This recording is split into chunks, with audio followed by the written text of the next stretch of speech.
पुरुषों पे अत्याचार अगर कहीं होता है ना तो वो मधुमक्खी में ही होता है। अब ये रानी को जब रिलेशन बनाने हैं तो उस टाइम रानी एक स्पेशल टाइप की उड़ान भरती है। अब ये जब उड़ान भरती है ना उस टाइम ये यंग थी, ये अभी एडल्ट हुई है ये। तो इस फ्लाइट को कह देते हैं नप्टियल फ्लाइट।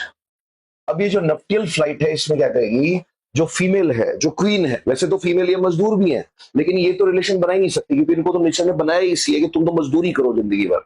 अब क्या होगा, क्वीन जो मक्खी है वो उड़ रही है ऐसे ऊपर, और वो एक हाइट से ऊपर चली जाएगी। वहां जाने के बाद वो एक अलग तरह का राउंड राउंड राउंड राउंड लगाएगी। उसको देखते ही सारे मेल जो है वो सारी ताकत लगा के उड़ना शुरू करेंगे। अब साइज में बड़ी है क्वीन, मेल जो है उनकी उड़ने की कैपेसिटी कम है, तो मेल में सर्वाइवल ऑफ द फिटेस्ट का लॉ लगेगा, सर्वश्रेष्ठ का चयन होगा यहां से। तो जो कमजोर मेल है वो तो बस नीचे से ही देखते रह जाएंगे, और जो स्ट्रांग मेल होंगे 20-25 सबसे स्ट्रांग होंगे वो पहुंचेंगे फीमेल तक।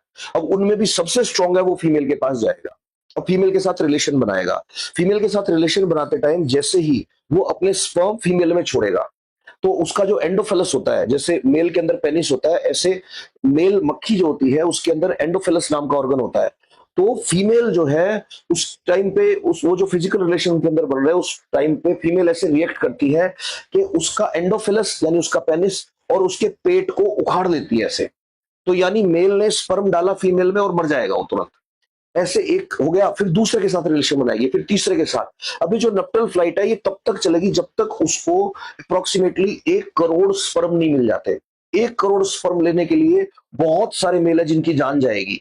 और हंसने वाली बात नहीं है, मतलब देखो मरे जा रहे हैं और फिर नेक्स्ट जो है वो रिलेशन बना रहा है, फिर मर रहा है, फिर रिलेशन बना रहा है। अच्छा, अब जो बच गए उनके साथ क्या होगा ये भी सुनो। फिर तुम ये रोना रोते हो ना पुरुष और महिला वाला, सिर्फ इंसानों में नहीं है, एनिमल्स में तो बहुत क्रूअल है नेचर।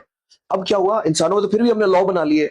अब जो बच गए ड्रोन्स जिनको हम बोल रहे हैं उनके साथ क्या होगा। अच्छा, अब ये क्वीन अपनी लाइफ में दोबारा रिलेशन नहीं बनाएगी किसी के साथ। अब ये बस इसके जीवन का मकसद पूरा हो गया, अब ये अंडे देगी और रेस्ट करेगी। अब रोल शुरू होता है वर्कर्स का।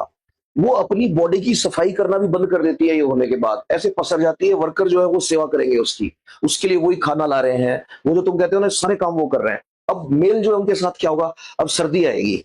अब जैसे सर्दी आएगी तो पता नहीं इसके क्या दौरा पड़ेगा रानी के, एकदम से जितने मेल है उन पे अटैक कर देगी। अब जैसे उन पे अटैक करेगी वो बेचारे छत्ते से बाहर भागेंगे, बाहर भागेंगे तो वैसे मरेंगे। तो मतलब मेल के नसीब में मरना ही लिखा है, या तो रिलेशन बना के मरेगा और या वो वैसे मर जाएगा। इसलिए इसको कई बार मजाक में हम पढ़ाते टाइम बोल देते हैं कि ये सोसाइटी है और ये फीमेल डोमिनेटिंग सोसाइटी है।